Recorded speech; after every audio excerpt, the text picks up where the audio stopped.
Pulls are a really important and specific auxiliary exercise that we use in training the Olympic lifts.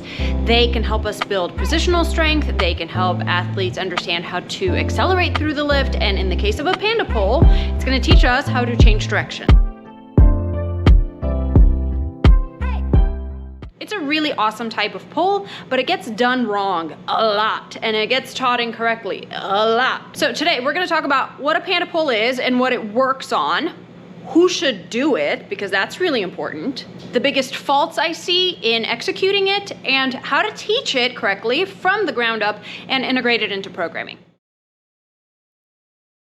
So as I mentioned, a panda pull is a type of pull variation that helps you understand not only how to accelerate the bar, but how to keep it proximal to you, and as you violently change direction by training a rhythmic sit and a continuation of the elbows at the same time. It's really the only lift variation that I know of that trains specifically that change of direction with heavy load. You could do that same thing with a tall clean or a tall snatch, but those are generally light exercises versus something like a heavy panda pull allows you to feel that heavier weight off the ground and understand how you're going to quickly move yourself underneath it. So I generally don't teach the panda pull to my novice lifters. This is something that I really leave for my intermediate and my more advanced lifters, because in order for this to work out well, the athlete needs to have a pre-established understanding of pull mechanics in general, how they're going to get off the ground, what happens around the knee, how do they get that nice full triple extension prior to that triple flexion. Where's the receiving position, right? Where do they need to end up? We can't isolate a moment until we know what happens before and what happens after. So if I have somebody that's newer and they don't have those baselines yet, this is not a lift I'm going to teach them. However, if you are a beginner, then definitely check out my Intro to Weightlifting guide. That's going to help set up a lot of those fundamentals for you so that this lift variation starts to become more relevant in the future. So there's three kind of main faults that I see when it comes to incorrect execution of them. And the first one is an incomplete extension before the change of direction.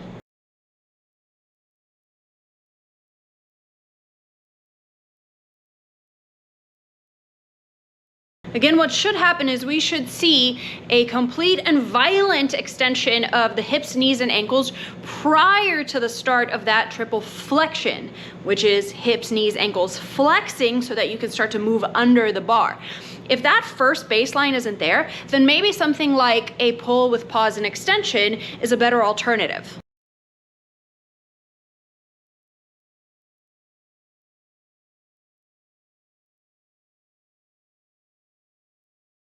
The second thing I tend to see go wrong a lot is that the athlete will lean forward into the bar during that pull under. And what's really, really important to understand is that the bar needs to keep coming into you rather than you going to the bar.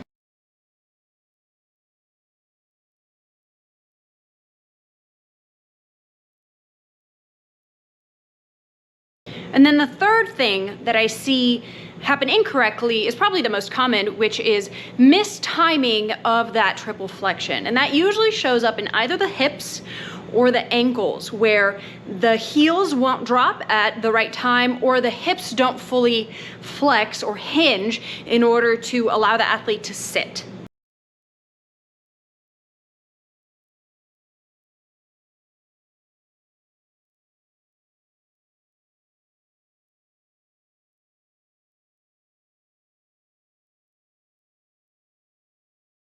So now that we've established common faults to look out for, let's talk about how to learn it, how to introduce it from really, really basic, simple movements into progressively making it more complex by increasing range of motion, meaning going closer and closer to the ground, and needing more dynamic movement, meaning from more static to more dynamic, and then eventually adding more and more load. So I start off my athletes by teaching them this movement from a tall position. That means hips, knees, ankles fully extended, chest up nice and tall, shoulders slightly back, and then learning how to go from an extended position into sitting.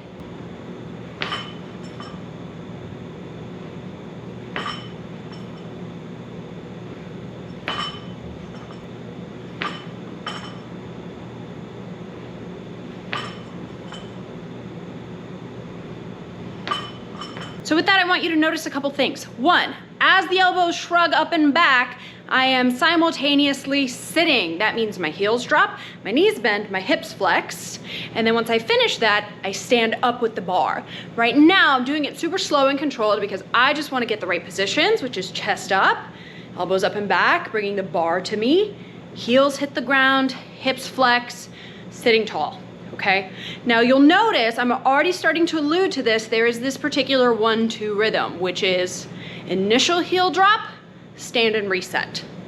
Those are the two sounds you're hearing, and they're going to progressively get tighter and tighter. But that's all it is. It's the sit and the reset. So once I have that established really well where I know where I'm going, the next thing I'm going to add is more speed. And I'm going to do that by starting the lift from the hang.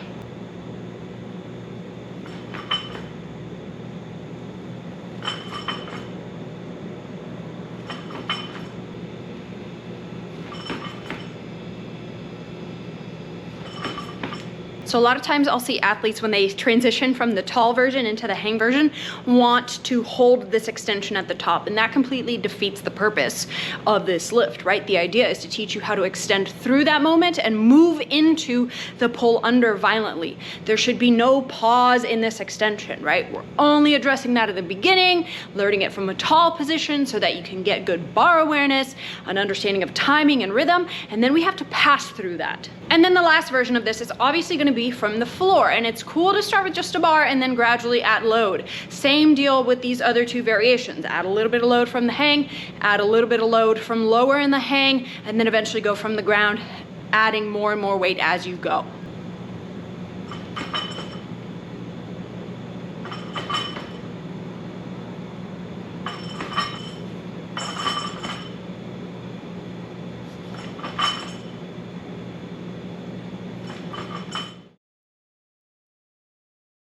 I love to use this exercise first in complexes, something like a hang, panda pull into a hang, snatch, or clean, because it helps the athlete understand how that rhythm, that 1-2, carries over into the lift. Once they have that, we can also use it as a strength exercise from the floor, from the hang, just really overloading it the same way you would any other pull. So those are my two favorite ways to really utilize this lift. That's it. I hope that really clarified a lot of stuff. The biggest question is going to be about that rhythm. Again, that 1-2 is the sit and the reset. That's all. Maintain tension, keep good posture, get your arms in the game, sit under the bar. Good luck. Try it out. If you are still uncertain, send me a message on Instagram. I'm happy to talk more about it. See you on the platform.